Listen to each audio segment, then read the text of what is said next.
U.S. Representative of the 11th Congressional District, incumbent Barry Loudermilk, and his challenger, Flynn Broady. And Mr. Broady, we'll start with you with your 2-minute remarks. Good evening. How's everybody doing today? Fantastic. It's great to see so many people out here because I know you care about what's happening in your country. And that's why I'm running for Congress, because I really love this country. I spent 26 years serving this country in the Army. I'm a combat vet from Operation Iraqi Freedom. After I left the service, 10 years as an attorney, starting with, well, all of it in Cobb County, starting with the Cobb County Solicitor General's office. Matter of fact, your current Solicitor General was my boss back then. I did some time in the Veterans Court helping vets that have been in trouble with the law to get them back on the straight and narrow path. One of the things I see in our country right now is that we're divided. We're at a position where we're letting hate determine our actions. And I don't think that's not America. Americans are all about love. We're all about doing what needs to be done for those who need help. And that's where we need to change things. We need to make sure that the things that we're doing in Congress, in Washington, is adhering to what our constituents need. If we're not doing what our constituents are asking us to do, we're not doing our job. When you call and you tell me you need something, I should be there to support it. When you call and said this issue is important to me, I should be there to look at that issue and give you a solution for that issue. I'm not the one that's going to sit up here and tell you that we're going to be able to fix everything, because that's not the truth. But what we are going to be able to do is we're going to be able to sit down with the other side and we're going to say, hey, this is what our constituents need. Let's work on it. Let's make it right, whatever the issue may be. Once again, my name is Flynn Broady. I'm running for Congress for the 11th Congressional District. My website is changethenarrative2018.com. My goal is we're going to change the narrative that's coming out of Washington, D.C., and we're going to make sure that narrative reflects the needs of our constituents. Thank you for your time.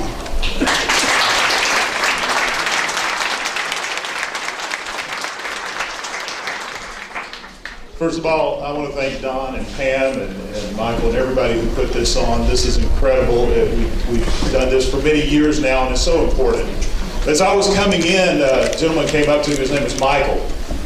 Besides talking about I need a new pair of boots to come buy a pair of boots from him, he said, you know, I voted for you before, and I voted for you the second time, and the one thing I like about you is you hit the ground running. You didn't waste time. You went to Washington and you started working. And a lot of that is because, well, frankly, I love this country. And I believe our grandchildren, especially my 2 granddaughters, deserve better than what we're passing along to them. They deserve a nation that's free, safe, and full of opportunity. And what drives me is something that my dad told me when I was growing up. It was a principle he had. He was a World War II vet, was a medic, and also inspired me to serve with these words. He said, if there's something in life you don't like, you got 2 choices. You can do something to change the situation, or just go on with your life and accept status quo. Well, I love this country, but I didn't like the way it was going. I didn't like status quo. So when I got to Washington, D.C., we immediately started working. And we started attacking the status quo to change the narrative, to change the direction the nation was going, and I believe we've been successful. Citizens Against Government Waste named me the super taxpayer champion last year for the most effective in addressing government waste. When you look at where we are this year as compared to 2 years ago, once again, the United States of America is respected on the world stage in that we will secure our freedom, we will secure our borders, and we will secure our people. Our allies, once again, are respecting us, and our enemies are fearing us. We went to work and we slashed taxes on individuals, on businesses, and our major employers, and we're seeing the results of that, as well as slashing regulations. Right now, the National Federation of Independent Businesses said that just this week, this is Small Business Week, that small business confidence is the highest that it's been in 45 years. Unemployment is low and is heading lower. And Americans, once again, for the first time in decades, believe the best days of America are ahead of them, not behind them. It's because of the change in direction. I'm Barry Loudermilk. I want to continue to serve you, and God bless you.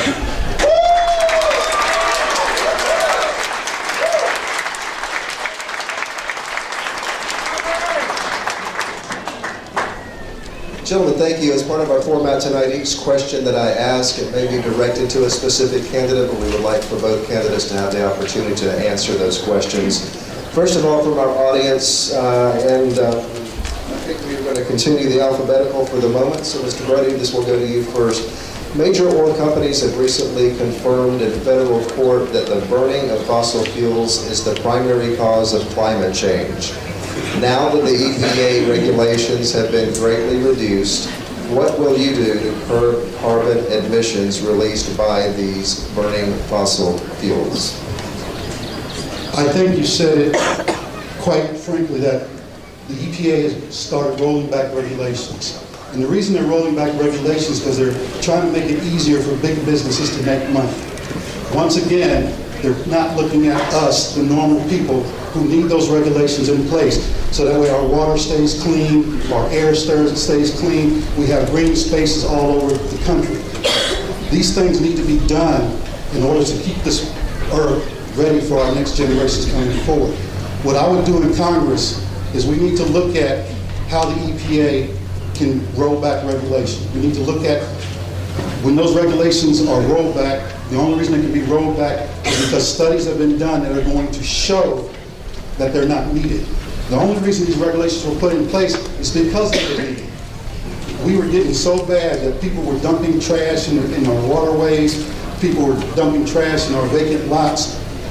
Things like that can't happen if we want our country to stay clean, if we want our country to be prepared for our respective children when they grow old. We got to make sure that we're doing the things totally possible to make sure that we're protecting our lands for them. The EPA, under Mr. Pruitt, has, I believe it's been over like 75 regulations that they've overturned. And in overturning those regulations, they just rolled back all the Obama-era implementations to the executive branch.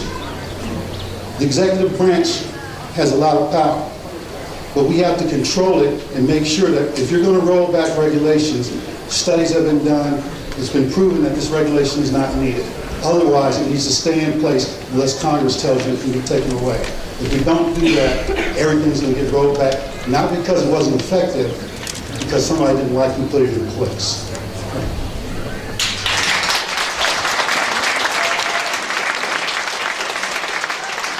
I appreciate the question there because regulation is one of the things that we have been focused on. In fact, we've repealed 22 regulations for every one new regulation just in the past 14 months. And part of the reason is you have to look at it, and I'm not against all regulation, but the regulation actually has to affect the issue that you're approaching. And the EPA was some of the worst. Now, it's hard to tell if the EPA is actually doing studies that the data enforces clean air because they keep their data secret. They won't even share the data with members of Congress. And so one of the areas that we're addressing is if you're going to do a study and you're going to say that a particular thing needs to be done, then you need to share that data. One of the perfect issues is waters of the U.S., which was absolutely devastating to farmers. And we've begun to roll that back, put a 2-year stay on it, and we're going to repeal the waters of the U.S. Another one was dealing with clean air standards. And this is where the EPA totally misses this. It's diminishing returns because what they're doing is actually harming the environment more than it is helping the environment, because the EPA has become a government bureaucracy that is more about empowering itself in the bureaucratic level than it is cleaning the environment. They put in standards that were so onerous that was based on a percentage. Now what you got to understand is just a few miles from here is Plant Bowen, one of the cleanest coal-fired plants in the nation. What they did is they said they have to clean up their energy by a percentage. Well, they're one of the cleanest. They've actually invested and put the highest technology in cleaning their emissions to a point that you can't do any better by modern technology. So the result will be shutting down one of the cleanest coal-fired plants, but yet the dirty ones who could just improve their emissions by a small amount would actually be able to survive, which would actually deteriorate our environment. And so we have to look at these regulations one by one, individual by individual, and begin to roll back those that are onerous. Look, the average American pays $15,000 a year in hidden regulatory taxes. I think that's too much. Thank you.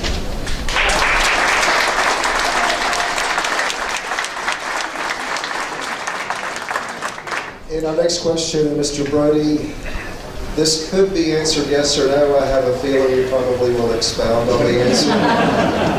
Are you or would you be in favor of term limits for congressmen?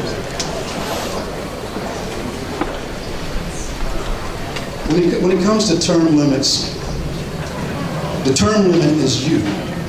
You're the term limit. If you don't feel a congressman is doing his job, you can eliminate it by voting somebody else in. We don't need to have term limits because you, the voter, are the term limit. You have to enact your power to tell Congress, this is what I want, and if you don't want to do it for me, you got to go. That's the way term limits should work. We don't need to tell our congressmen, after 4 years you're going to go, or 6 years you got to go, or 8 years you got to go. Because if they're not doing the job, then you should put them out.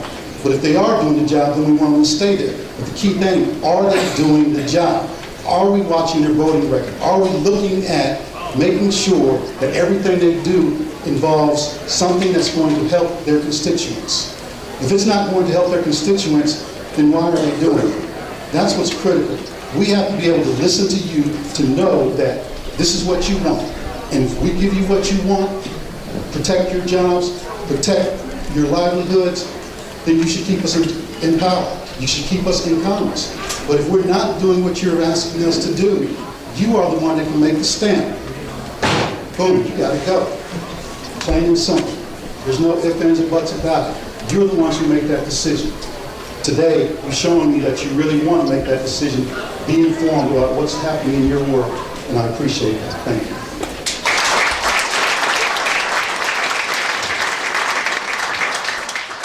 Term limits has been a debate that's been happening since the founding of the nation. Thomas Jefferson advocated for frequent rotation, where John Adams said that the government should not decide who you should and should not vote for. Now, I look at term limits in a couple of ways. One, I have a self-imposed term limit. And that's when I walk down the halls of the Capitol and I look at the statues and the monuments, and I see facsimiles of the Declaration of Independence that's hung on the wall there, and I'm no longer inspired about the job I'm doing, then it's time for me to go. But as far as term limits go right now, I will support term limits once we clear the corruption out of the federal government. Right now, there is too much corruption within the bureaucracies that if elected representatives were taken out, the bureaucracies would basically run the rest of the government that they're not already running. And this is one of the facts that we're facing. You're seeing this unraveling right now. You're seeing the corruption within trusted agencies such as the FBI, who have put politics above law enforcement. We're seeing it in organizations such as the EPA. I have led many investigations since I've been in office in the FDIC. We have seen through several investigations that we have conducted the level of corruption by career bureaucrats, many who have never even worked within the industry or the issue of which they're regulating, but yet more and more power has been given to them to make decisions. So the problem is, if we had frequent rotation and you had people who weren't spending a few years in there working in the environment to be able to uncover this, we would even have a stronger bureaucratic state than what we have right now. I believe that there's a time and a place that we should have that discussion, but only once we have significantly cleaned the corruption out of the federal government.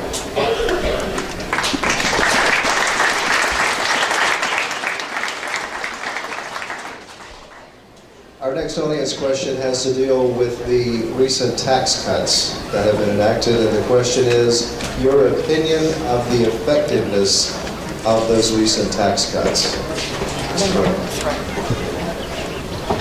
That's an easy one. Mark Rubio just said it yesterday. The tax cuts aren't doing what we thought they were going to do. The tax cuts are not helping the people that really need the money.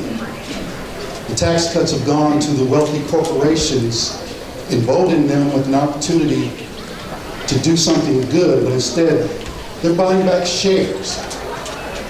They're not giving wage increases. They're not doing what was going to be done, what was supposed to be done with the tax increases, with the tax cuts. They're not doing that. So basically, it's a failure. Our deficit is sky rising. You're looking at numbers down the road we're almost going to double the deficit because of the tax cuts.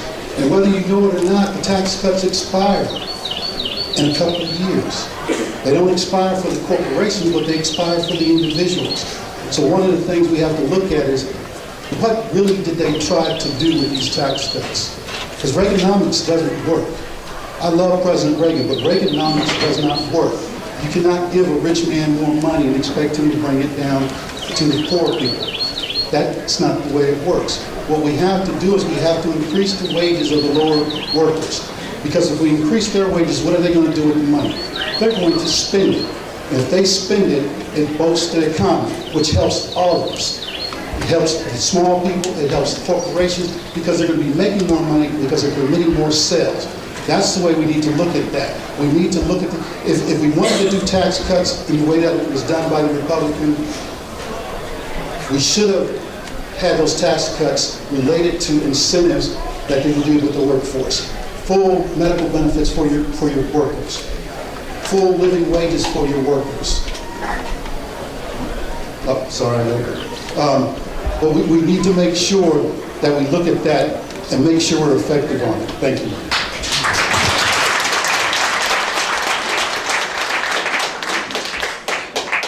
I must be confused because we must be talking about two different tax cuts bills. I have in my car back there, I asked my staff that day, can you give me a list of the businesses and individuals, those who have written us and called us, and the news reports of those who have benefited from the tax cuts package just in Georgia 11, and it was 28 pages of businesses who have given their employees pay raises, they invested in their employees' retirement system, or they've given bonuses. Many of them are expanding, creating jobs. Look, we have 6.5 million available jobs right now that we haven't filled in this nation. Ironically, we have 6.5 million people on unemployment. So the tax cuts, along with cutting regulations, is working. It's stimulated the economy. The economy is growing faster than any economist even anticipated that it could. Small business confidence is up. It's moving forward. But the most important thing to me was a letter that I got from a young boy, about 13 years old, lives in Kennesaw, Georgia. Wrote me a letter thanking me for supporting the tax cuts bill. Now, why would a 13-year-old write a congressman and thank him for a tax cut that he's not even working? It's because he has a dream. He dreamed of being a pilot, but his family couldn't afford the flying lessons. But because of the bonus that his dad got in his job, the pay raise his dad got in his job, and as the young man said, the money we're saving from the tax cuts bill, they are going to pay for me to have flying lessons. This is where it really affects people. I fully supported it. I wish we could do more, and we do need to make the individual tax cuts permanent. And let me tell you, Reaganomics worked then, and it's working now. We've already brought in more revenue in the month of January than we have any month in the previous 8 years. Because we knew when we invested in the American people, they would spend more, they would grow, there would be more jobs, which would be more revenue for the government. And so the tax cuts are working. We just need to do more of them.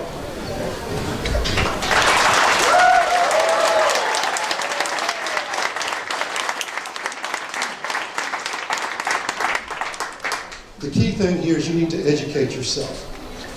I want you to go on the website and see when was the most economical expansion here in the United States. You're going to find out it was 61 through 69, 99 or 91 through 2001, and from 2009 to this current period. Look who was president, look at the policies that were in place, and then you'll know what we need to do. Thank you. Thank you very much. And for the members of the audience that may have been a little bit confused, and to our timekeepers, my apologies. Mr. Broady asked for and did receive 30 seconds of rebuttal time.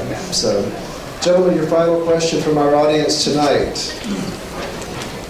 What specifically can be done to lower prescription drug prices?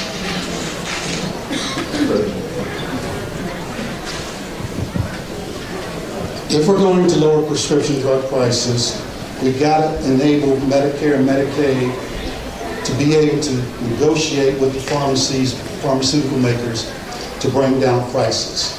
As long as we hamstring them and not allow them to negotiate, prices are going to stay the same. When I look at the ACA, no, it's not perfect. It's a start. It's somewhere we can work from. We need to look at making it better, fixing what's wrong with it instead of trying to replace it. We're wasting a lot of time and energy thinking that we can replace the law. When we've got it in place, let's just fix it. Just fix it. We can make this happen. Both the Democrats and Republicans working together can make it happen. And that's what I'm willing to do. I don't care who proposes the policy, as long as it's going to help you, our constituents, I'm for it. And that's all that matters. We can bring down drug prices. We can bring down health insurance. We can bring those things down, but we've got to work together instead of being scared that if you ask for it, I can't give it to you. That's the wrong attitude. We have to have the attitude that we're going to work together. We're going to make sure that everything that we do takes care of you, the constituents. No matter who proposes it, we need to make sure if it takes care of you, we are for it. Thank you.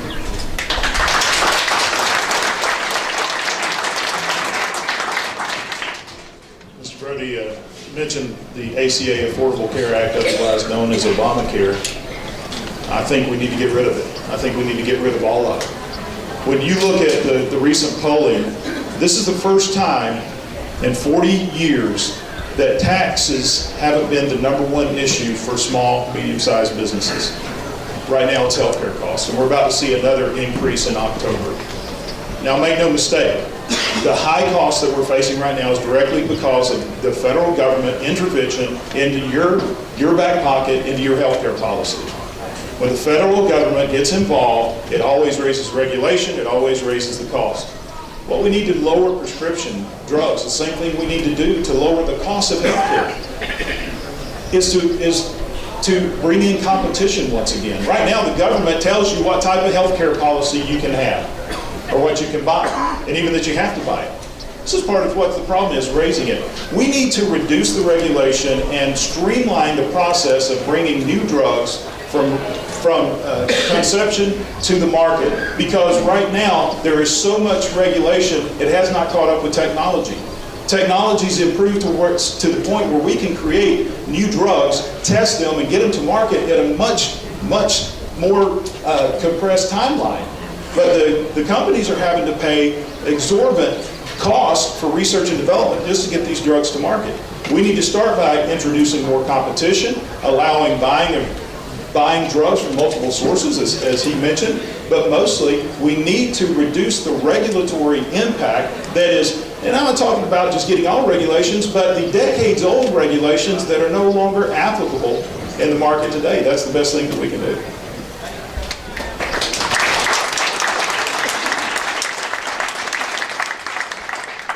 Gentlemen, thank you both very much. At this time, we're going to ask that you give your closing remarks. Each candidate will have 1 minute. Mr. Broady, we'll begin with you. My website is changethenarrative2018.com. And the reason I named it that was because what I want us to do is make sure that we hold Washington accountable. Make sure that we in Washington attend to your needs. If we do that, you're going to be happy. But if we continue to bicker and fight and show hate to the rest of the United States, that's all we're going to see. And we need to make sure we stop that. Because this country is too important to all of us for us to be on the path that we're on. Sometimes I feel like we've gone back to the 1960s. We are far too in advance for that. This country is all about helping people, loving people, and doing the right thing. And that's all I'm asking you to do. Go to the websites, check the policies, check the issues, look who's going to help you be a better American. And when you do that, you'll vote for Flynn Broady. Thank you.